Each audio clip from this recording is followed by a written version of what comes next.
को कहीं ना कहीं जानते थे भली भांति कि उनका टिकट काटना लगभग तय है, इसीलिए उन्होंने कि पार्टी मेरे टिकट काटेगी, मैं उससे पहले पार्टी से कट लेता हूं। तो कुल मिलाकर उन्होंने पहले अपना रास्ता साफ कर लिया। अब यहाँ पर ब्रजभूषण शरण सिंह की बात देखिए ऐसी है कि ब्रजभूषण को लेकर भी कहीं ना कहीं अगर इन दोनों को अगर हम आधार माने तो लगता है कि अगर ब्रजभूषण को भी कहीं ना कहीं ये चीज साफ हो जाती कि बीजेपी मुझे टिकट देने वाली है। मेरे ख्याल से यहाँ पर ब्रजभूषण शरण सिंह अगर विवादित बयान देने वाले नेताओं को पीछे किया जाता है तो ब्रजभूषण शरण सिंह को क्यों नहीं? पुलिस हाँ कर चुके हैं, ना कर चुके हैं, लेकिन बड़ा सवाल यही है कि जिस मुद्दे को लेकर समाजवादी पार्टी लगातार कह सकते हैं चुनावी माहौल में उतरी और कहीं ना कहीं डिम्पल यादव, आपने बिल्कुल सही कहा कि डिम्पल यादव ने जो है महिलाओं की आवाज़ उठाई थी, अखिलेश यादव ने इस पर काफ़ी राजनीति खेली थी। लेकिन क्या अब वो अगर ब्रजभूषण को अपनी दल में लेते हैं, अपनी पार्टी में लेते हैं, तो वो जनता के बीच किस मुंह से वोट मांगने जाएंगे? अखिलेश यादव को ये भ्रम नहीं पालना चाहिए कि कोई बड़ा नेता आ जाएगा या शरण सिंह आ जाएंगे या कोई भी बड़ा नेता आ जाएगा और जनता उनको जो है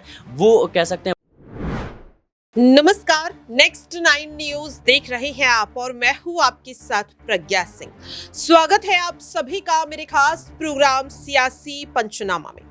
उत्तर प्रदेश की सियासत लगातार गर्माती हुई नजर आ रही है, जहां एक और सीट बंटवारे को लेकर एनडीए में लगातार पेच फंसता हुआ नजर आ रहा है। तो इस बात का फायदा कहीं ना कहीं अब सपा और कांग्रेस उठाती हुई नजर आ रही है। देखने के लिए मिला कि बीजेपी से लगातार 2 सांसदों ने पार्टी को छोड़कर कांग्रेस का दामन थाम लिया और अब कहा जा रहा है कि कई और ऐसे नाम हैं जो जल्द ही बीजेपी को छोड़ अन्य दलों में शामिल हो सकते हैं, जिनमें एक नाम लगातार सामने आ रहा है, बीजेपी सांसद ब्रजभूषण शरण सिंह का।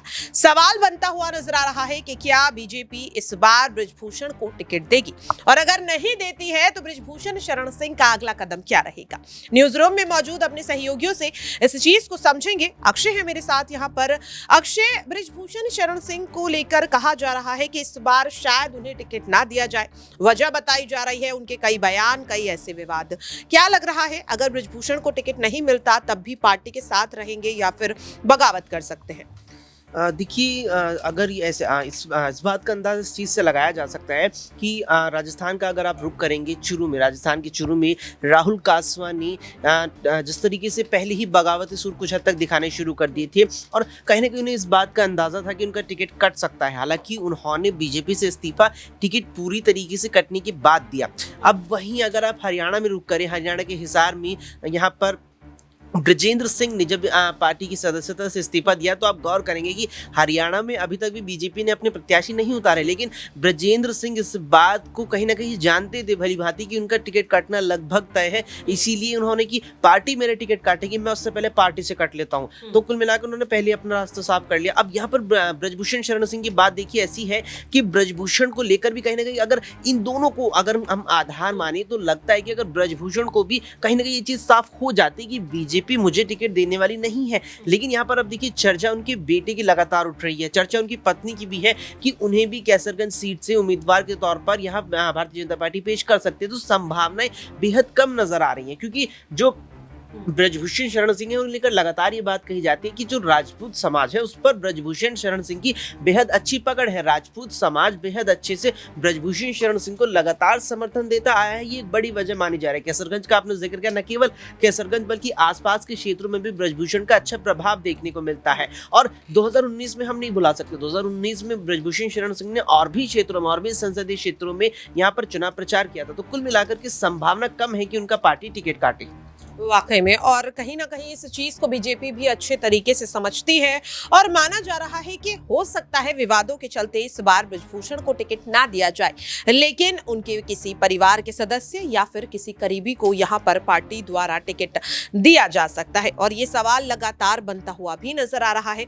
यहाँ पर जिस तरीके से अगर बात की जाए तो देखिए मेरी सहयोगी प्रांशी हैं और प्रांशी से इस चीज को समझेंगे। प्रांशी, विवादों और बयानों के चलते जो नेता लगातार विपक्ष के निशाने पर थे, बीजेपी ने कहीं ना कहीं उन्हें इस बार टिकट नहीं दिया या उनकी सीट पर पहली सूची पर ऐलान नहीं किया। क्या लग रहा है, ब्रजभूषण शरण सिंह को नाराज करने का जो जोखिम है वो बीजेपी लेगी, क्योंकि उनके पास एक अच्छा खासा वोट बैंक है, जैसा कि अक्षय ने भी कहा?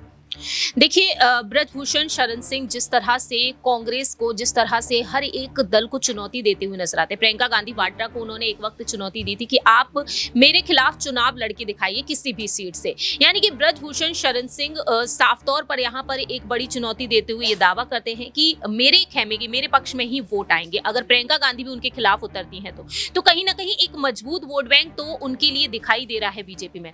लेकिन बीजेपी यहाँ पर कई ऐसे दिग्गज नेताओं को इस बार साइडलाइन करती हुई नजर आई है। देखा गया है कि कई ऐसे दिग्गज नेताओं को आगे करते हुए और कई नए चेहरों को भी मौका दिया। तो ब्रजभूषण शरण सिंह जिस तरह से बयानबाजी देते हुए नजर आते हैं, जिस तरह से उनका बर्ताव देखने को मिलता है, उससे देखते हुए उन्हें टिकट तो नहीं मिलना चाहिए।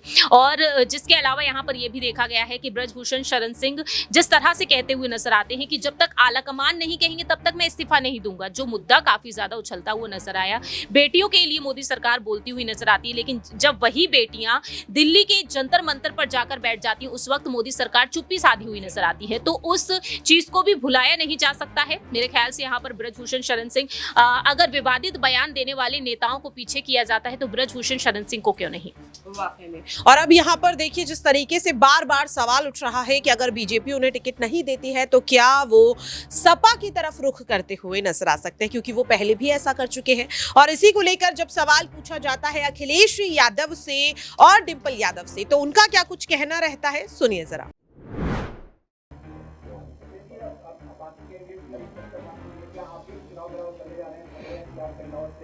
नहीं, आपकी इच्छा है कहीं लड़ने की?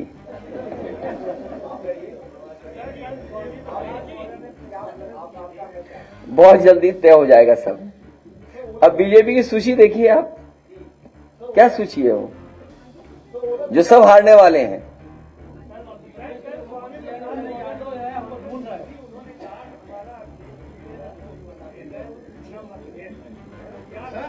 सर एक वीडियो वायरल है बाराबंकी के सांसद का। नहीं, जो बात आप कह रहे हो, सर वो बाराबंकी मौसम बदल गया।